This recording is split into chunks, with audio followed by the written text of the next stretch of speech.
कि खटिया पर सुती हई देवरावा पर्दे में बा कि भुइया सूता हो भतार भुइया सूता हो। देखी हई पीएम सीएम बनौला पर बाबा जी वो लड़की के पीएम सीएम बनौनी 100 रुपए का आशीर्वाद हनी गोड़ लग दिन प्रणाम कर देनी। लेकिन मौसा मौसी जी मामा मामी लोग आशीर्वाद दी हल फुआ फूफा लोग वो सब के तरफ से आवे के चाहिए न जी। हो सकता आशीर्वाद भर जाइए इतना लोग के आशीर्वाद बबी के ऊपर हो सकता। शुरू में कहले रहनी हाँ कि करत करत अभ्यास से जड़मत भय सुजान और रसरी के आवजा से सिल पर परत निशान। तो अभ्यास कैला से हर चीज संभव बा पौन बाबा। जैसे इनार में पानी भरल जाता रोज रसरी खींचल जाता अब पनिया भरते भर में वो रसरिया खींचा के सिलवा पर निशान पड़ जाला। तो प्रयास कैले से हर चीज संभव बा। पीएम सीएम बना सकता है इतना आदमी आशीर्वाद बबी के ऊपर देता राजा बन के राज करत मम्मी पापा के नाम के रोशन करत। यही से बरहिया में चाहे 27 में व्यास लोग को बुला के कहानी बढ़िया सुने के चाहिए कि राम के प्रभाव पड़े। राम के कहानी कहे गाँव जला कि पुरुषों में उत्तम श्री राम जी पुरुषों में उत्तम हो गई 2.5 अक्षर पोथी पढ़ पढ़ जग मुआ पंडित भैया न कोई 2.5 अक्षर प्रेम का पढ़े सो पंडित हो। राम जी सबसे प्रेम करके पुरुषों में उत्तम हो गई लिखल बाकी प्रातः काल उठी रघुनाथा माता पिता गुरु ना वही माथा। राम जी सबसे पहले पूजा पाठ माई बाप के कहनी दुनिया में सबसे उत्तम हो गई ये सिखावल गई बटे। तो चली कभी कल्पना के लिए कहत रहे कैसे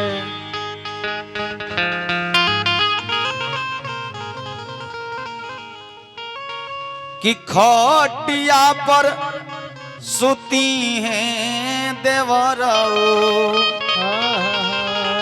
बुरा न मानो होली है कि भुइया सूता हो भतार भुइया सूता हो।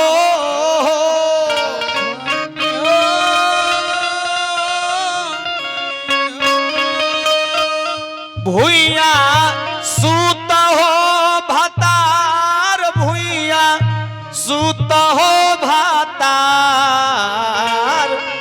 खटिया पर सुती अब देवारवा भुइया सूत हो भतार खटिया पर सुती है देवारवा।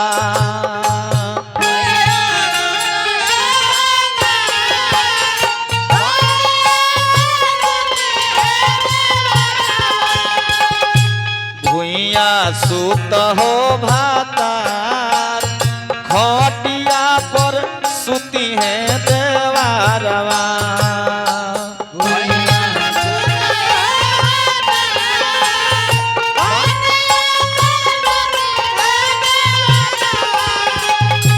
भुइया सूत हो भातार भुइया सूत हो।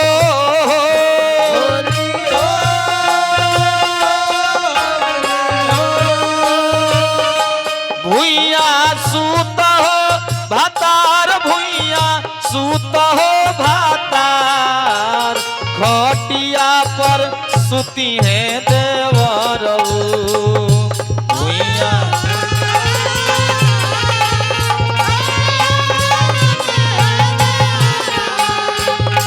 भुइया सूत हो भातार खटिया पर सुती है देवरऊ।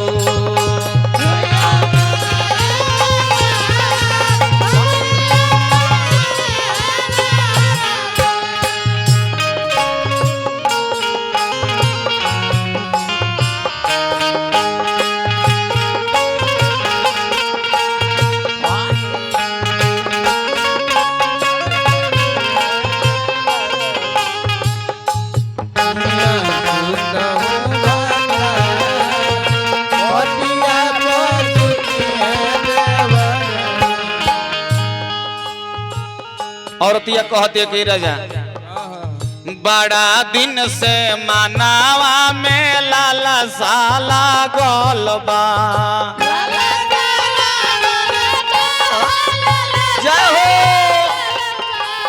होलिया के दिने आज भगिया जागल बा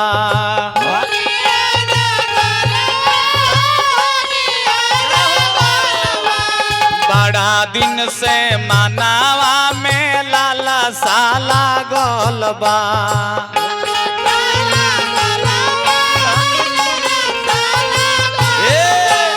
होलिया में आज हमारो भगिया जागल बा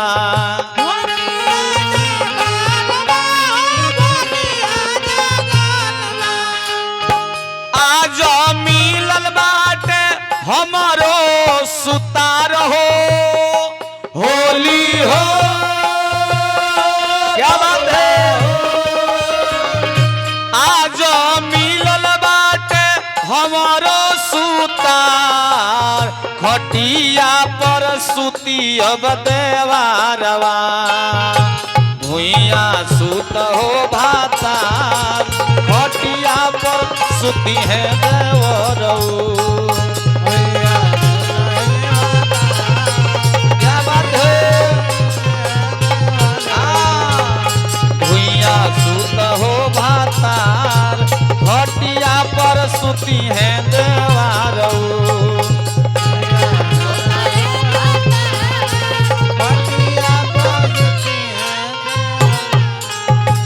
औरतिया कलश से पवन बाबा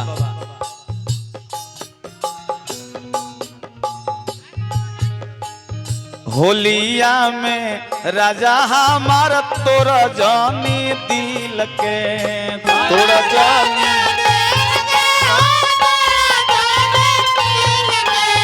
देखो कैसे खेलता रे आधी नील से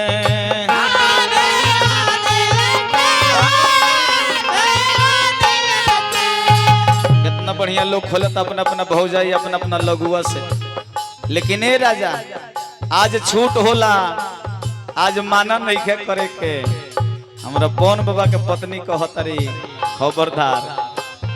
खबरदार चुपचाप रहे के आँख बंद कल देवरों के हिस्सा होला कहतरी होलिया में राजा दानी तूर हमरो दिल हो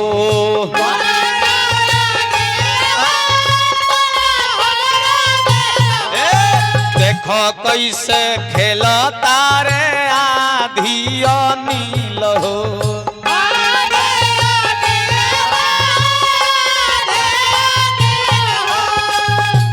इनका संग खेल सगरो यार हो होली हो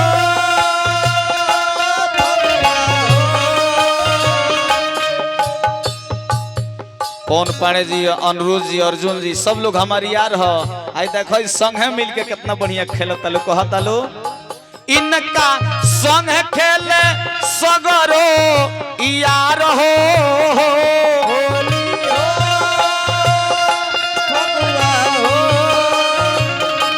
इनका संग खेल सगरो यार खटिया पर सुती है देवरऊ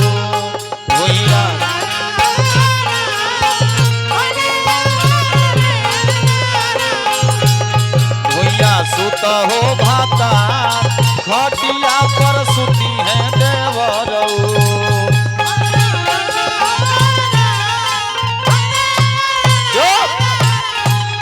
भुइया सुत हो भाता खटिया पर सुती है देवरऊ होली हो